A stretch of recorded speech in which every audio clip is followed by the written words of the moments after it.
Hello friends, once again you all are welcome to the world of physics by K.H. Gohil. આગળના લેક્ચરની અંદર આપણે વિદ્યુતીય બળ એટલે કે કુલમ બળ કેવી રીતે શોધી શકાય, કુલમનો નિયમ અને ત્યારબાદ અલગ અલગ સ્થિતિઓમાં વિદ્યુતીય બળ કેવી રીતે મેળવવું તેની વાત કરી. હવે આગળના જે અમુક લેક્ચર્સ આવશે એ લેક્ચર્સની અંદર આપણે વિદ્યુત ક્ષેત્રની વાત કરવાના છીએ.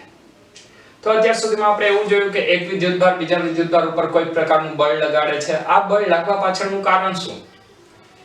જો આવો પ્રશ્નનો આપણે જવાબ આપવો હોય કે વિદ્યુતીય બળ લાગવા પાછળનું કારણ શું, બળ તો આપણે મેળવી લીધું કે વિદ્યુતીય બળ આવી રીતે લાગે છે, ઓકે, એ ભૂલ્ય છે, પરંતુ એની પાછળનું કારણ શું? અને જો આ કારણની વાત કરવી હોય તો એ કારણ માટે આપણે વિદ્યુત ક્ષેત્ર એક શબ્દ વ્યાખ્યાયિત કરવો પડશે.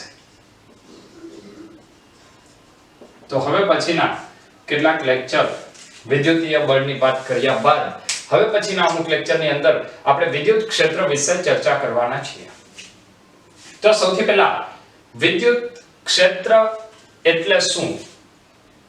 જો એવો પ્રશ્ન આવે કે વિદ્યુત ક્ષેત્ર એ ખરેખર છે શું, એ ક્યાંથી આવ્યું, તો એના માટે એક ખૂબ જ સરળ એવા વિચારથી આપણે વિદ્યુત ક્ષેત્રની સમજૂતી તરફ આગળ વધશું.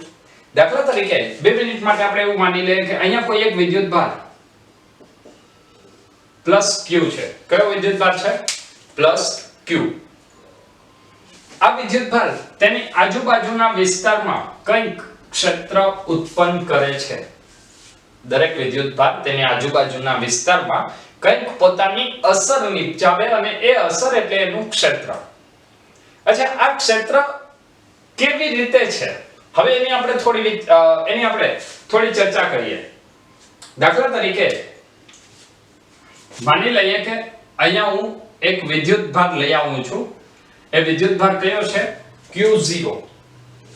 અહીંયા એક વાત અગત્યની આવશે કે આ જે વિદ્યુતભાર છે એ વિદ્યુતભાર શા માટે લઈ આવ્યા છીએ, ઓકે.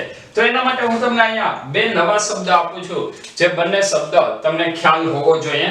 આ આવશે, એ છે સ્ત્રોત વિદ્યુતભાર. સ્ત્રોત વિદ્યુતભાર મતલબ સોર્સ ચાર્જ. અને આ જે છે Q0, એને આપણે શા માટે લઈ આવ્યા છીએ? તો કે આ વિદ્યુતભારની જે સ્ત્રોત વિદ્યુતભાર છે એની અસર કેટલી છે, એના માટે આપણે Q0 વિદ્યુતભારને લઈ આવ્યા છીએ. એટલે Q0 વિદ્યુતભારને કહેવાય પરીક્ષણ વિદ્યુતભાર અથવા ટેસ્ટ ચાર્જ.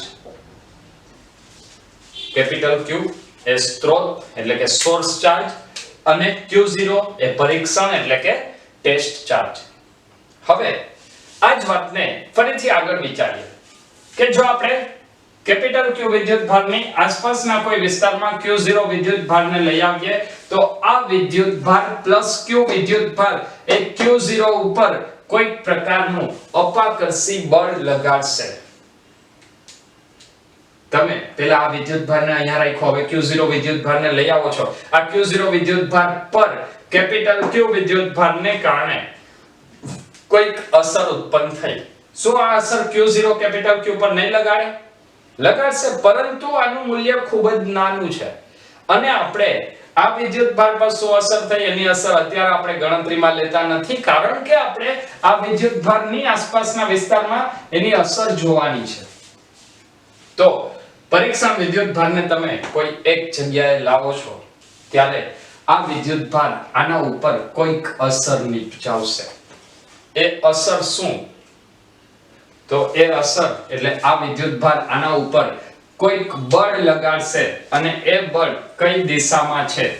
દૂર તરફની દિશામાં, મતલબ બહાર તરફ, ઓકે.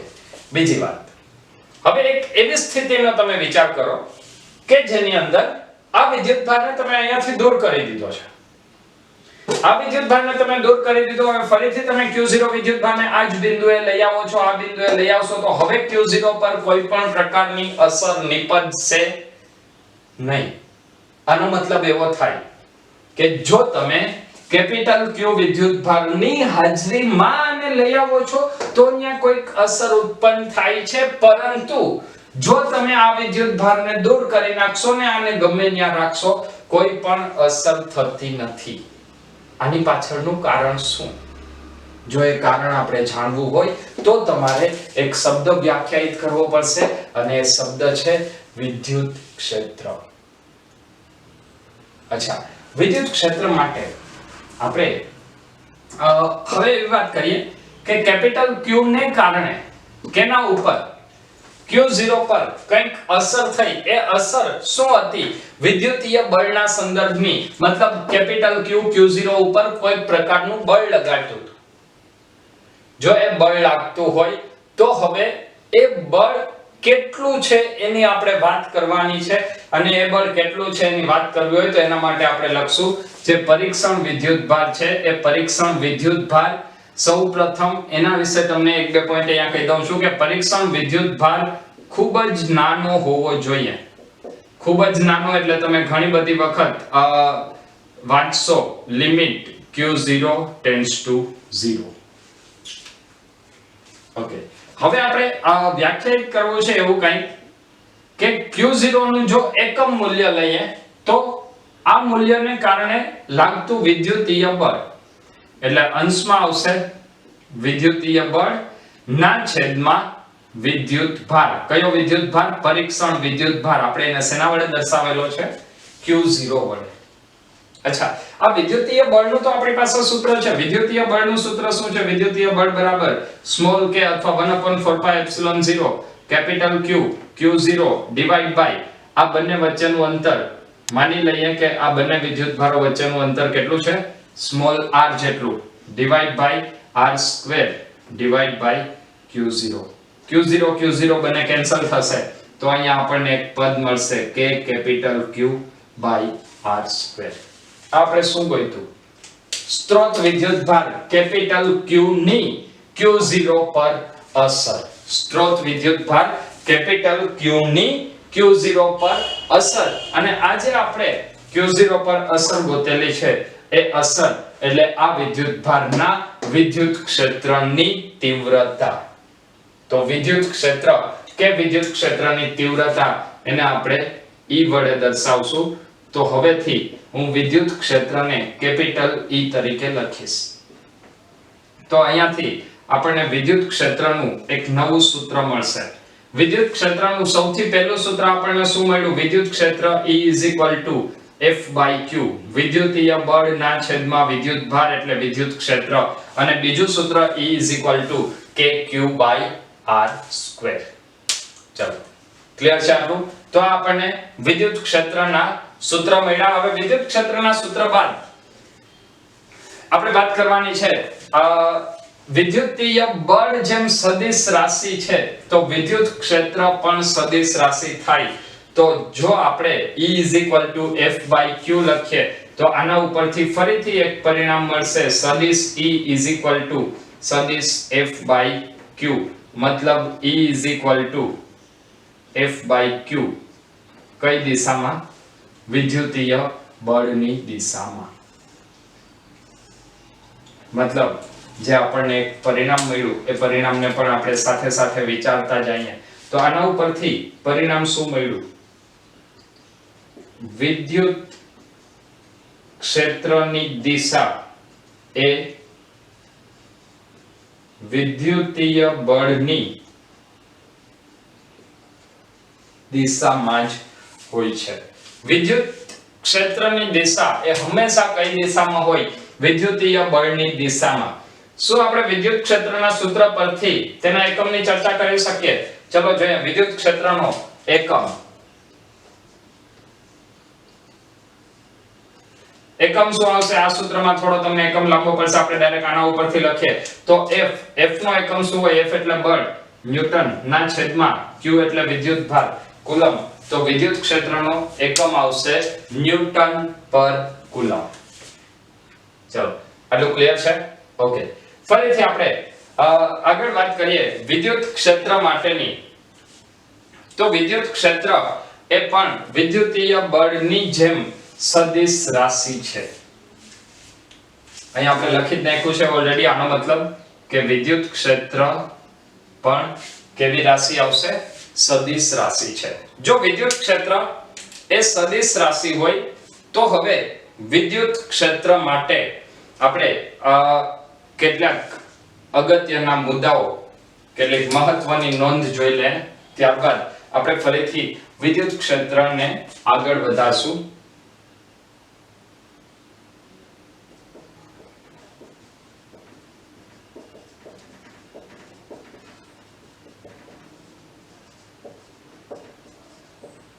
વિદ્યુત ક્ષેત્ર માટે અગત્યની નોંધ. વિદ્યુત ક્ષેત્ર માટે અગત્યની નોંધની અંદર સૌપ્રથમ આપણે જો વિદ્યુત ક્ષેત્રની વાત કરવી હોય તો વિદ્યુત ક્ષેત્ર માટે આપણે શું લખીએ છીએ?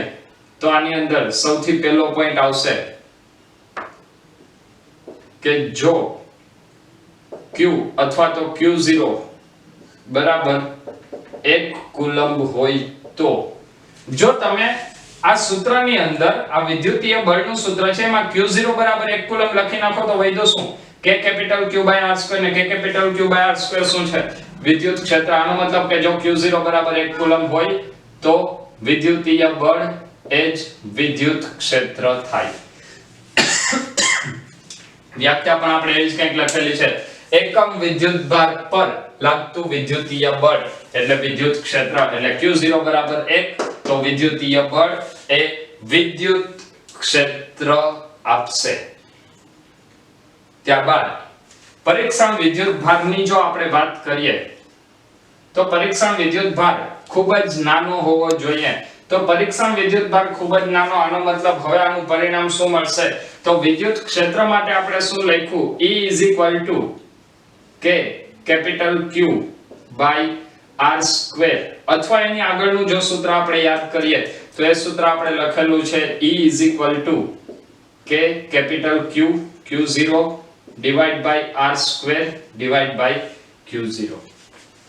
અને આવી રીતે લખી શકીએ F/Q0. હવે આપણે જે ચર્ચા કરેલી છે એ ચર્ચાને ફરીથી યાદ કરીએ કે જો લિમિટ Q0 ટેન્ડ્સ ટુ 0 હોય, લિમિટ Q0 ટેન્ડ્સ ટુ 0 મતલબ આ વિદ્યુતભાર નું મૂલ્ય શૂન્યની નજીકનું છે, શૂન્યની નજીકનું હોય તો એનો અર્થ શું?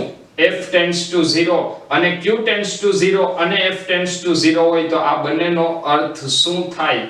F/Q મતલબ શું? E નું મૂલ્ય F/Q મતલબ આ ગુણોત્તરનું જે મૂલ્ય છે એ બંને શૂન્યની નજીકના છે એટલે એ મૂલ્ય વધારે નિશ્ચિત બનશે. ત્યારબાદ હવે હજી એક આગળ એક અગત્યનો મુદ્દો જોઈએ. એ આવશે કે આપણે જ્યારે વિદ્યુત ક્ષેત્રનું જે સૂત્ર મેળવેલું છે, વિદ્યુત ક્ષેત્રના સૂત્ર માટે આપણે વિદ્યુતીય બળનો ઉપયોગ કરેલો છે. બરાબર? મતલબ હું એવું કહું છું કે વિદ્યુતીય બળ એ Q0 પર આધાર રાખે છે. ચલો, અથવા તો હું આવું લખું છું કે વિદ્યુત ક્ષેત્ર એ વિદ્યુતીય બળ પર આધાર રાખે છે. વિદ્યુતીય બળ એ Q0 પર આધાર રાખે છે. તો આનો અર્થ એવો થાય કે E એ Q0 પર આધારિત છે, પરંતુ એવું નથી. ચલો, આને લઈને કોઈને ડાઉટ છે? E ચલે છે F ચલે છે Q0, પરંતુ E એ Q0 પર આધારિત નથી. આવું શા માટે એની પાછળનું કારણ કે વિદ્યુત ક્ષેત્ર એ વિદ્યુતીય બળ અને વિદ્યુત ભારનો ગુણોત્તરથી મળે છે. વિદ્યુત ક્ષેત્ર એ વિદ્યુતીય બળ અને વિદ્યુત ભાર, કયો વિદ્યુત ભાર? Q0 ના ગુણોત્તરથી મળે છે અને જેને પરિણામે એ બંને કેન્સલ થઈ જાય છે. એટલા માટે એના પર આધાર રાખતું નથી. હવે એક હજી અગત્યનો પોઈન્ટ જોઈએ. જો અહીંયા ધન વિદ્યુતભાર હોય બીજી વાત, આજે આપણે પરીક્ષણ વિદ્યુતભાર લઈએ છીએ એ પરીક્ષણ વિદ્યુતભારને આપણે કેવો ગણશું? હંમેશા ધન લેવાનો અને કેવો ધન? એકમ મૂલ્ય ધરાવતો. મતલબ પરીક્ષણ વિદ્યુતભાર કેવો હોવો જોઈએ? એકમ ધન વિદ્યુતભાર. જો એ એકમ ધન વિદ્યુતભાર હોય તો હવે એના ઉપરથી આપણને વિદ્યુતભારની ક્ષેત્ર રેખાઓની માહિતી મળશે. તો વિદ્યુતભારની ક્ષેત્ર રેખાઓની આપણે વાત કરીએ. વિદ્યુતભારની ક્ષેત્ર રેખાઓ માટે જો આપણે ધન વિદ્યુતભાર વિચારશું, ચોથો પોઈન્ટ, ધન વિદ્યુતભાર માટે અને ઋણ વિદ્યુતભાર માટે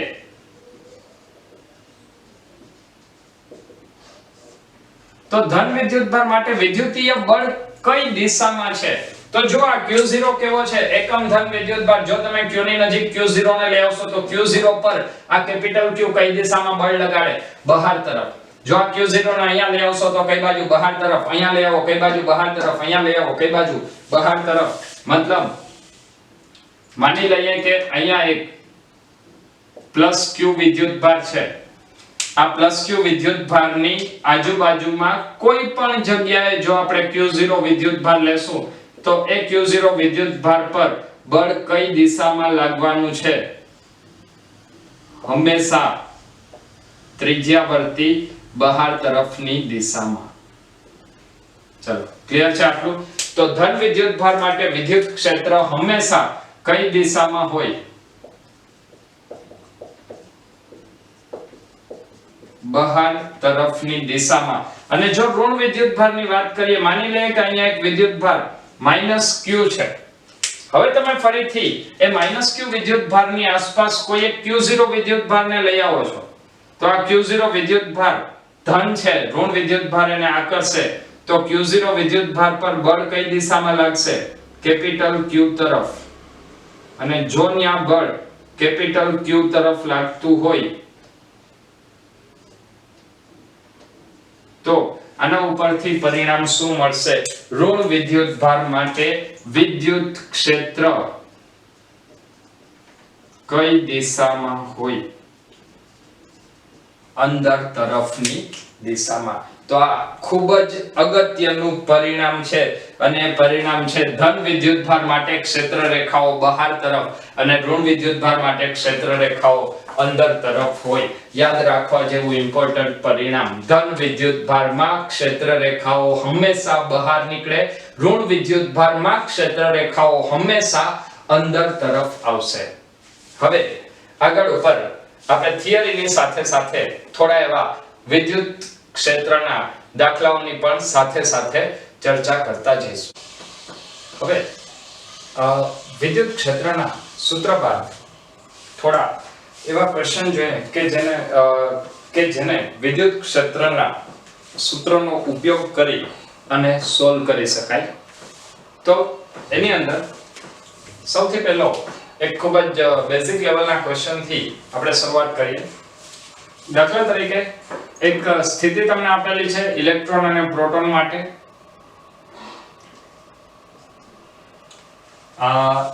ચલો પહેલા વાત કરીએ ઇલેક્ટ્રોન માટે.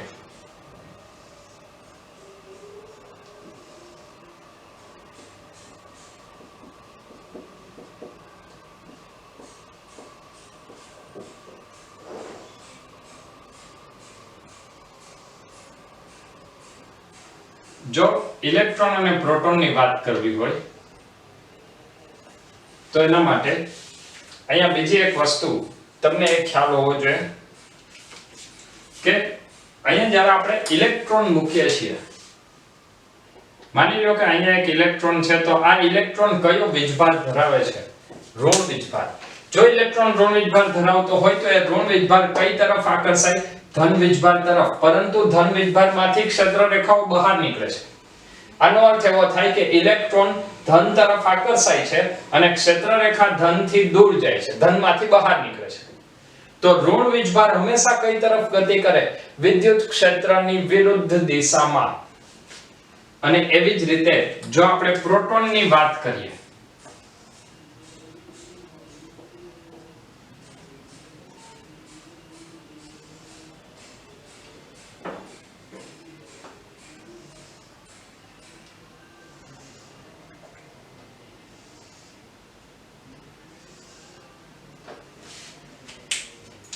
જો પ્રોટોનની વાત કરીએ તો પ્રોટોન કઈ દિશામાં ગતિ કરશે તો પ્રોટોન ધન વીજભાર છે કઈ તરફ આકર્ષાય ઋણ વીજભાર તરફ તો પ્રોટોન વિદ્યુત ક્ષેત્રની દિશામાં ગતિ કરે જ્યારે ઇલેક્ટ્રોન વિદ્યુત ક્ષેત્રની વિરુદ્ધ દિશામાં ગતિ કરશે જો આ વાત ખબર ના હોય તો હજી પણ લખી લેજો ફરીથી એક વખત હું રિપીટ કરી દઉં છું ઋણ વીજભાર પછી ઇલેક્ટ્રોન હોય કે કોઈ પણ હોય એ હંમેશા કેવી રીતે ગતિ કરે વિદ્યુત ક્ષેત્રની વિરુદ્ધ દિશામાં ઋણ વીજભાર હંમેશા વિદ્યુત ક્ષેત્રની વિરુદ્ધ દિશામાં અને ધન વીજભાર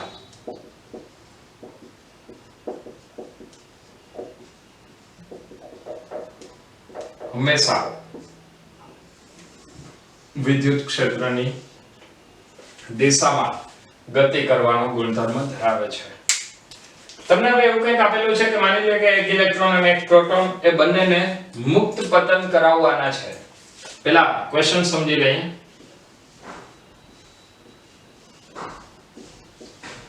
મુક્ત પતન માટેની વાત છે બંનેને અંતર કાપવાનું છે 1.5 સેન્ટીમીટર બંનેને કાપવાનું અંતર છે 1.5 સેન્ટીમીટર એ માટે વિદ્યુત ક્ષેત્રની તીવ્રતા તમને આપેલી છે 2 × 10⁴ ન્યૂટન પ્રતિ કુલમ વિદ્યુત ક્ષેત્રની તીવ્રતા E બરાબર 2 × 10⁴ ન્યૂટન પ્રતિ કુલમ અને એના માટે લાગતો સમય મતલબ બંને લીધેલો સમય તમારે શોધવાનો છે અને સમય ઉપરાંત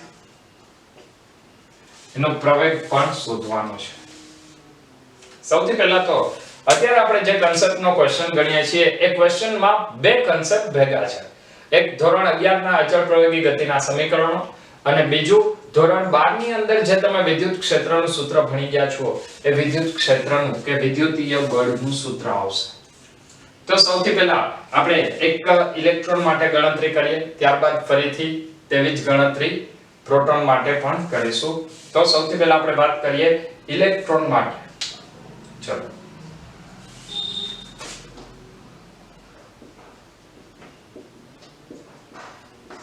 મુક્ત પતનનો કેસ છે મુક્ત પતન માટે V0 બરાબર 0 કાપવું પડતું અંતર કેટલું છે 1.5 સેન્ટીમીટર એટલે 1.5 ગુણ્યા 10⁻² મીટર સમય આપણે ગોતવાનો છે ઇલેક્ટ્રોન માટેનો સમય એટલે એને હું કહું છું TE પ્રવેગ આપેલો નથી જો પ્રવેગ આપેલો હોય તો એક સમીકરણ લાગે x v0t ½ at². અંતિમ વેગ તો છે જ નહીં તો એના માટે સૌથી પહેલા આપણે પ્રવેગ શોધવો પડશે પ્રવેગ કેવી રીતે મળે તો પ્રવેગ માટે આપણી પાસે બે સૂત્ર છે પહેલું સૂત્ર છે ન્યૂટનની ગતિનો બીજો નિયમ F m * a તો પ્રવેગ શોધવા માટે પહેલું સૂત્ર આવશે F m * a તો a F/m હવે વિદ્યુતીય બળનું સૂત્ર શું છે વિદ્યુતીય બળ F q * E તો પ્રવેગનું સૂત્ર શું લખાય a q E/m તો આજે આપણે શોધવાનું હતું એ પ્રવેગનું સૂત્ર મળી હવે આપણે આની અંદર જો કિંમત મૂકીએ તો એ આપણને સમય મળી જાય કદાચ આમાં જો પ્રવેગ શોધવાનું કીધું હોય તો પ્રવેગ માટે આપણે સીધું જ લખશું AE q into E divided by m into E q 1.6 into 10⁻⁹ E વિદ્યુત ક્ષેત્ર કેટલું આપેલું છે 2 into 10⁴ divided by m 9.1 into 10⁻31 અને જો આને તમે સોલ્વ કરશો 1.6 into 2 divided by 9.1 એટલે આવશે 0.35 into 10⁻16 0.35 into 10⁻16 મીટર પર સેકન્ડ સ્ક્વેર ઇલેક્ટ્રોનનો પ્રવેગ ત્યારબાદ જો પ્રોટોન માટે પ્રવેગની વાત કરીએ તો પ્રોટોનના પ્રવેગને પણ આપણે એકવાર ચેક કરી લઈએ.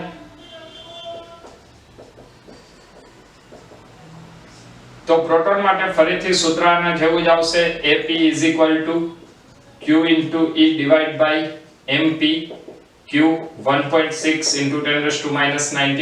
ઇલેક્ટ્રોન કે પ્રોટોન પરનો વિદ્યુતભાર સમાન હોય. વિદ્યુત ક્ષેત્ર તમને આપેલું છે 2 into 10⁴ divided by mass of proton. પ્રોટોનનું દળ, ઇલેક્ટ્રોનનું દળ કેટલું છે? 9.1 ગુણ્યા 10⁻31 ઘાત. પ્રોટોનનું દળ કેટલું થાય? 6.67 into 10⁻⁻27 કિલોગ્રામ. પ્રોટોનનું દળ 6.67 ગુણ્યા 6.67 ગુણ્યા 10⁻27 ઘાત. ચલો તો હવે ફરીથી આપણે જોઈએ. તો આને જો તમે સોલ્વ કરશો તો આનું તમને પરિણામ મળશે 1.67 into 2 divided by પ્રોટોનનું દળ આવશે 1.67. હવે આને તમે સોલ્વ કરશો તો આનું તમને જવાબ આવશે પ્રોટોનનો પ્રવેગ AP. જવાબ હું સીધો લખી નાખું છું. એ આવશે 1.9 into 10⁻12 1.9 into 10⁻12 મીટર પર સેકન્ડ સ્ક્વેર. આ બંને પ્રયોગ તમે જોશો તો એ ગુરુત્વીય પ્રયોગ કરતા ખૂબ જ વધારે છે. એની પાછળનું કારણ એ દર્શાવે છે કે ગુરુત્વીય બળ કરતા અહીં લાગતું વિદ્યુતીય બળ ખૂબ જ વધારે છે. ઓકે, આના પછી બીજો કન્સેપ્ટ જે આના ઉપરથી પૂછાય એ આવશે ઇલેક્ટ્રોન અને પ્રોટોનને લીધેલો સમય. બે રીતે હવે પછીનો ક્વેશ્ચન પૂછાઈ શકે. એક તમને અલગ અલગ સમય પૂછ્યો હોય કે ઇલેક્ટ્રોનને કેટલો સમય લાગે અને પ્રોટોનને કેટલો સમય લાગે. તો એને લાગતા સમય માટે આપણે સૂત્ર લખશું. સૂત્ર કયું વાપરશું? પહેલા એક જનરલ વાત કરી લે, ત્યારબાદ ઇલેક્ટ્રોન પ્રોટોન માટે લખશું. તો સૂત્ર વાપરશું x v0t plus half a t². v0 બરાબર 0 એટલે આખું પદ 0 થઈ ગયું. તો આવ્યું x બરાબર half a એટલે q into e by m t². તો અહીંયા લખાય t² 2xm divided by, અચ્છા આ q ની બદલે સ્મોલ e લખી શકાય ઇલેક્ટ્રોનનો વિદ્યુતભાર કે પ્રોટોનનો વિદ્યુતભાર, અથવા આના ઉપરથી લખાય t √ 2xm divided by e into e. હવે જો આની અંદર તમને ઇલેક્ટ્રોન માટે કીધું હોય તો ઇલેક્ટ્રોન માટે x કેટલું મૂકશો? તો x બંનેમાં સમાન છે 1.5 ગુણ્યા 10⁻² ઘાત m. તો ઇલેક્ટ્રોનનું દળ પણ તમારી પાસે છે 9.1 અને પ્રોટોનનું દળ પણ છે 1.67. ત્યારબાદ e small e 1.6 into 10⁻⁻19. Capital e તમને આપેલું છે 2 ગુણ્યા 10⁴ ઘાત. જો આની અંદર તમે ફરીથી ગણતરી કરશો ઇલેક્ટ્રોન માટે અને પ્રોટોન માટે તો ઇલેક્ટ્રોનને લાગતો સમય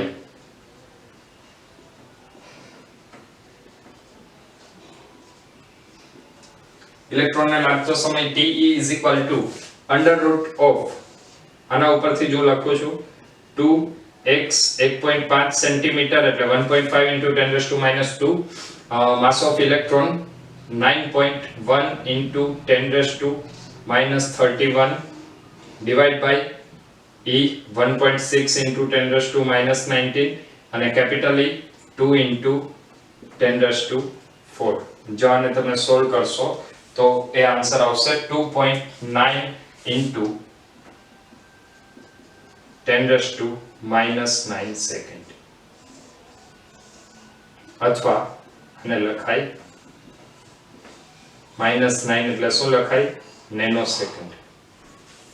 ત્યારબાદ ફરીથી ઇલેક્ટ્રોન ને બદલે જો પ્રોટોન માટે આ વાત કરેલી હોય તો આપણે ફરીથી આવું સૂત્ર લખી શકીએ કે પ્રોટોનને લાગતો સમય. તો પ્રોટોનને લાગતા સમય માટે સૂત્ર આવશે Tp √ 2 into 1.5 into 10⁻². પ્રોટોનનું દળ into 1.67 into 10⁻27 divided by E 1.6 into 10⁻⁻19 અને કેપિટલ E વિદ્યુત ક્ષેત્રનું મૂલ્ય તમને આપેલું છે 2 into 10⁴. જો આને તમે સોલ્યુશન કરશો તો એ તમને પ્રોટોન માટેનો સમય આપશે ને પ્રોટોનનો સમય આવે છે 0.13 into 10⁻⁻6 સેકન્ડ એટલે TP આવશે 0.13 માઇક્રો સેકન્ડ. ચલો ક્લિયર છે આટલું? હવે આના સિવાય એક તમને એવી રીતે પણ પૂછી શકાય કે જેમ અહીંયા બે પ્રવેગ અલગ અલગ પૂછ્યા અથવા અહીંયા બે સમય અલગ અલગ પૂછ્યા એની બદલે ડાયરેક્ટ ક્વેશ્ચન એવો પણ પૂછી શકાય કે બંને લીધેલા સમયનો ગુણોત્તર શોધો.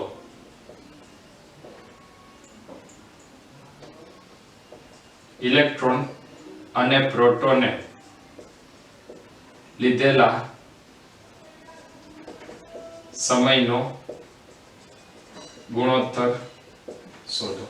જો તમને ડાયરેક્ટ સમયનો ગુણોત્તર પૂછેલો હોય તો આવી બધી ગણતરી કરવાની કોઈ જરૂર નથી, તો આપણે સીધું જ લખી શકીએ. કેવી રીતે ડાયરેક્ટ લખશું? તો અહીંયા લખાય 2 બધા માટે અચળ છે, x કાપેલું અંતર અચળ, m દળ અલગ અલગ આવશે. જ્યારે સ્મોલ e અચળ ને કેપિટલ E અચળ એટલે અહીંયા લખાય t ચલે છે √m તો tp by te is equal to √mp by me. આનો મતલબ કે જો તમને સમયનો ગુણોત્તર પૂછેલો હોય ક્વેશ્ચન ની અંદર તો આ બંને ગણતરી કરવાની કોઈ જરૂર નથી ને આના ઉપરથી તમે ડાયરેક્ટ આની કિંમત મૂકીને પ્રોટોનનું દળ એટલે 1.67 into 10⁻⁻27 અને ઇલેક્ટ્રોનનું દળ 9.11 into 10⁻31 આ બંનેની ગણતરી કરી અને તમને TE by TP નો સીધો જ ગુણોત્તર મળી જશે. ચલો હવે ફરીથી એક અલગ આવા જ કંઈક કન્સેપ્ટ ઉપર મતલબ વિદ્યુત ક્ષેત્ર અને અચળ પ્રવેગી ગતિના સમીકરણોનો બેઝ ઉપર આધારિત ફરીથી એક આવો જ ક્વેશ્ચન જોઈશું. હવે ફરીથી બિંદુવત વિદ્યુતભારના વિદ્યુત ક્ષેત્રને કારણે વાત કરીએ તો એની અંદર એક ઐતિહાસિક પ્રયોગ છે. એની પહેલા આપણે થોડું સમજી લઈએ, ત્યારબાદ એના કન્સેપ્ટ ઉપર જાશું. પ્રયોગનું નામ છે મિલિકન નામના વૈજ્ઞાનિક છે.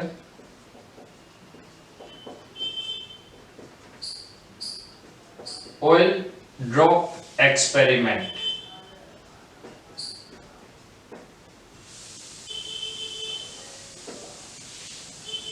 ઓઇલ ડ્રોપ એક્સપેરિમેન્ટ એનો મતલબ શું થાય?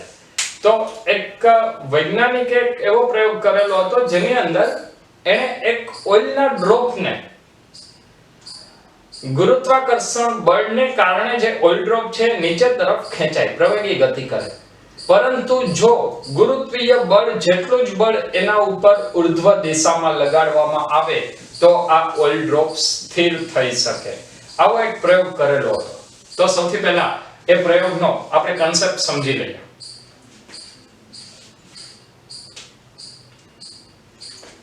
માની લઈએ કે આ એક ઓઇલ ડ્રોપ છે.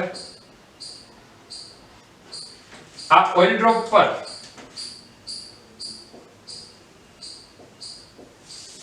ડ્રોપ મતલબ ટીપું, બરાબર? તો આ ઓઇલ ડ્રોપ પર એક ગુરુત્વીય બળ લાગે છે. ગુરુત્વીય બળ કઈ દિશામાં લાગશે? અધો દિશામાં. કેટલું હોય? m * g જેટલું. ઓકે. હવે જો આના ઉપર કાઈ પણ કરીને ઉપર તરફ બળ લગાડવામાં આવે અને એ બળ કયું? વિદ્યુતીય બળ. વિદ્યુતીય બળ માટે આપણી પાસે સૂત્ર છે F = Q * E. ચલો અહીંયા હું લખું છું Q * E. F = Q * E. જો આ બંને બળો સમાન થાય તો આ ઓઇલ ડ્રોપ છે એ અવકાશમાં સ્થિર જળવાઈ રહે. મતલબ એને જે પ્રયોગ કરેલો હતો એ પ્રયોગ શેના માટેનો હતો? ઓઇલ ડ્રોપને સ્થિર થવા માટે. ચલો થોડી પહેલા આ પ્રયોગ વિશે ચર્ચા કરી લઈએ.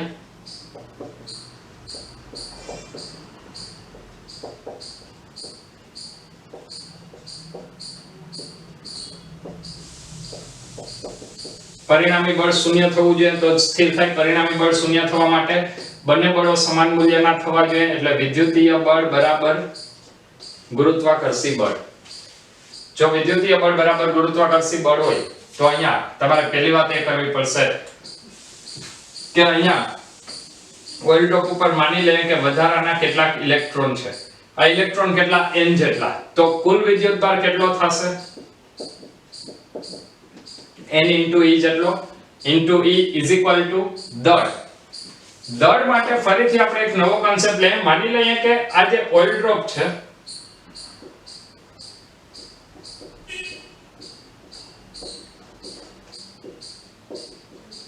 ρ એટલે એના દ્રવ્યની ઘનતા, r ઓઇલ ડ્રોપની ત્રિજ્યા. તો આપણી પાસે સૂત્ર છે ઘનતા બરાબર દળના છેદમાં કદ. ઓઇલ ડ્રોપ, ડ્રોપ મતલબ ટીપું. એ ટીપું કેવા આકારનું હોય? હંમેશા ગોળાકારનું હોય. ગોળાકાર હોય તો ρ = m/4πr3 તો આના ઉપરથી આપણને દળનું સૂત્ર મળશે m = ρ * 4/3πr3. જો આ દળનું સૂત્ર આપણે આની અંદર મૂકી દઈએ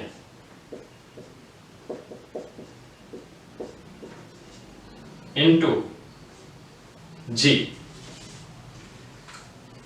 તો આના ઉપરથી એક અગત્યનું પરિણામ મળી શકે. દાખલા તરીકે કોઈ એક સ્થિતિની અંદર આ ઓઇલ ડ્રોપ સ્થિર થઈ જાય છે.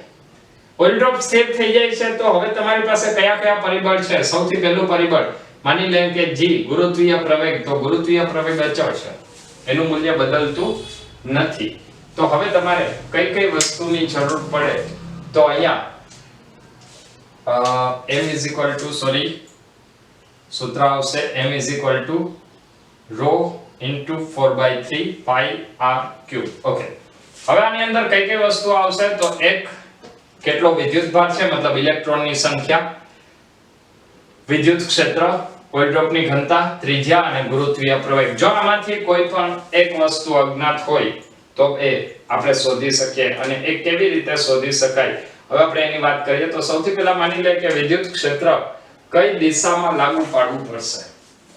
ચલો, તો અહીંયા ઇલેક્ટ્રોન છે. ઇલેક્ટ્રોન ઉપર વિદ્યુતભાર કઈ તરફ લાગવો? ઇલેક્ટ્રોનની વૃત્તિ શું? ઇલેક્ટ્રોનનો વિદ્યુતભાર કેવો? ઋણ વિદ્યુતભાર. ઋણ વિદ્યુતભાર ક્યાં જાય? વિદ્યુત ક્ષેત્રની વિરુદ્ધ દિશામાં. એનો મતલબ એવો થાય કે અહીંયા વિદ્યુત ક્ષેત્ર કઈ દિશામાં લાગુ પડવું જોઈએ? નીચે તરફ. ક્લિયર છે? જો વિદ્યુત ક્ષેત્ર નીચે હોય તો એ ક્ષેત્ર ઉપર તરફ બળ લગાડે.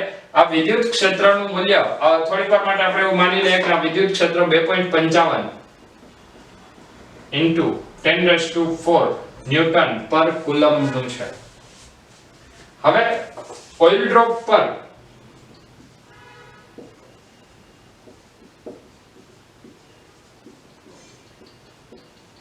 વધારાના 12 ઇલેક્ટ્રોન છે તથા ઓઇલની ઘનતા માની લઈએ 1.28 ગુણ્યા 1.26. ઓકે, 1.26 ગ્રામ પર સેન્ટીમીટર ક્યુબ. આપણે જોઈએ છે એમાં કિલોગ્રામ પર મીટર ક્યુબ. ગ્રામ પર સેન્ટીમીટર ના કિલોગ્રામ પર મીટર ક્યુબ. તો ગ્રામ પર સેન્ટીમીટર ક્યુબ, ગ્રામના કિલોગ્રામ 10⁻³ સેન્ટીમીટરના મીટર 10⁻² નો ક્યુબ એટલે 10⁻³ ડિવાઇડ બાય -6. -6 ઉપર આવે તો +6 એટલે કેટલું થાય? 10⁻³ તો અહીંયા શું લખાય? 1.26 * 10⁻³ કિલોગ્રામ પર મીટર ક્યુબ. આ તમને આપી ઘનતા. ત્યારબાદ g નું મૂલ્ય આપણને ખબર છે. g કેટલું છે? 9.8 મીટર પર સેકન્ડ સ્ક્વેર. તો ઓઇલ ડ્રોપ ની ત્રિજ્યા શોધો. મિલિકનના ઓઇલડ્રોપ એક્સપેરિમેન્ટ ઉપરથી આવો બેઝિક પ્રકારનો એક ક્વેશ્ચન બનાવી શકાય. તો ઓઇલડ્રોપની ત્રિજ્યા શોધવાની છે, તો એ ત્રિજ્યા કેવી રીતે મળે? તો ત્રિજ્યા માટે હવે આપણે ડાયરેક્ટ આ સૂત્રનો ઉપયોગ કરશું. ચલો, આપણી પાસે છેલ્લે સૂત્ર શું હતું? n into E into capital E is equal to 4/3 pi r cube rho into g. r cube ને આપણે સૂત્રનો કરતા બનાવીએ. તો જો તમે r cube ને સૂત્રનો કરતા બનાવશો તો r cube બરાબર થશે 3 આ બાજુ આવશે એટલે 3 ne capital E divide by 4 pi rho g. ચલો, 3 n એટલે ઇલેક્ટ્રોન, કેટલા વધારાના ઇલેક્ટ્રોન છે? 12, અને ઇલેક્ટ્રોનનો વિદ્યુત ભાર કેટલો? 1.6 into 10⁻⁻19. વિદ્યુત ક્ષેત્ર તમને આપેલું છે 2.55 into 10⁴ ન્યૂટન પર coulomb divide by 4 pi 3.14 rho 1.26 into 10⁻³ અને g 9.8. જો તમે આ આખું સોલ્વ કરશો તો આવશે 0.r³ is equal to 0.9461 into 10⁻⁻18. r³ આવશે 0.989461 into 10⁻⁻18. અને જો આનું ઘનમૂળ કરવું હોય તો ઘનમૂળ માટે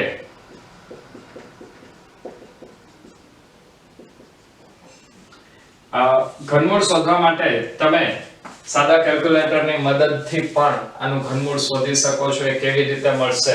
તો એના માટે તમારે એક નંબર, હેલ્પલાઇન નંબર યાદ રાખવું પડશે. એ છે 2482. સાદા કેલ્સીની મદદથી ઘનમૂળ શોધવા માટે 2482. સૌથી પહેલા તમારે એક સંખ્યા લખવાની છે. કેવી રીતે ઘનમૂળ શોધવું એ હું તમને કહી દઉં છું. સૌથી પહેલા તમારે જેનું ઘનમૂળ કાઢવું છે એ સંખ્યા લખવાની.